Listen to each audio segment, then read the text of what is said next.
அந்த குழந்தைக்கு இழைக்கப்பட்ட கொடுமையை தாமாகவே உயர்நீதிமன்றம் எடுத்துக்கொண்டு சிபிஐ விசாரணை செய்ய வேண்டும் என்று சிபிஐ என்பதை பிள்ளை பெற்ற பெற்றோர்கள் எண்ணி பார்க்க வேண்டும். இங்கே காவல்துறையினர் நம்மை கைது செய்வதற்காக வந்திருக்கிறார்கள். நீங்கள் என்ன சொன்னாலும் ஏற்றுக்கொள்ளலாம், தவறில்லை. நீங்களும் பிள்ளைகளை பெற்றவர்கள் தான், நீங்களும் பெண் பிள்ளைகளை பெற்றவர்கள் தான். சென்னையில திமுக பொதுக்கூட்டம் கலந்து கொண்டது கனிமொழி. அந்த பொதுக்கூட்ட நிகழ்ச்சியிலே காவல்துறையில பெண் போலீஸ் அலுவலர் பெண் போலீஸ் வேலை பார்க்கிறாங்க.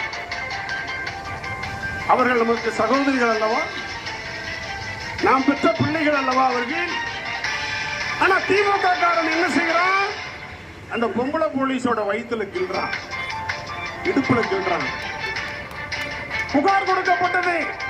நான் கேட்கிறேன், இந்த காவல்துறையை அந்த புகாரில் எடுக்கப்பட்ட நடவடிக்கை என்ன?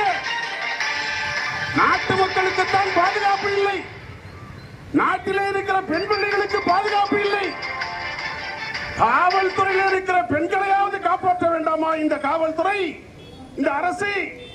மானங்கெட்ட அரசு, அவமானமான அரசு, அசிங்கமான அரசு. இந்த அரசுக்கு காவல்துறை ஒத்துழைப்பு நல்கலாமா? நீங்களும் எங்களோடு வந்து போராட வேண்டுமே தவிர நீங்கள் இந்த போராட்டத்திற்கு நீங்கள் ஒத்துழைப்பு தரக்கூடாது. அரசு என்ன கட்டளையிட்டாலும் அதை ஏற்பீர்களா? ஏற்கக்கூடாது. எங்களுடைய போராட்டம் இங்கே வந்திருக்கிற காவல்துறையினருடைய வீட்டிலே இருக்கிற பெண் பிள்ளைகள், அதுவும் எங்கள் வீட்டு பிள்ளைகள் தான், எங்கள் பிள்ளைகள் தான்.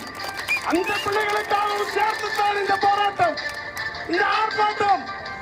உங்கள் வீட்டு பெண்கள் வெளியே வர வேண்டும் என்று சொன்னால் இந்த ஆட்சி அழியப்பட வேண்டும், விரட்டப்பட வேண்டும், ஒழிக்கப்பட வேண்டும், திரட்டி அளிக்கப்பட வேண்டும். அந்த நாள் விரைவில் வந்துவிடும். ஒரு போஸ்டரை பாத்தீங்களா? ஸ்டாலின் போஸ்டர் ஒட்டி இருக்கு. அந்த போஸ்டர்ல ஒரு ஆட்டா எதை எடுத்து அடிக்குது, எதை எடுத்து அடிக்குது, எதை எடுத்து அடிக்குது? இதுதாங்க நிலைமை, இதுதாங்க நிலைமை, இதுதான் நிலைமை. நண்பர்களே,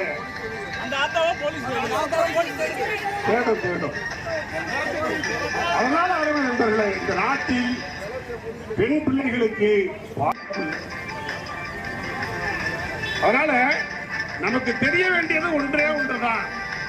யார் அந்த சார், யார் அந்த, யார் அந்த, யார் அந்த, யார் அந்த, யார் அந்த, யார் அந்த, யார் அந்த, யார் அந்த, யார் அந்த?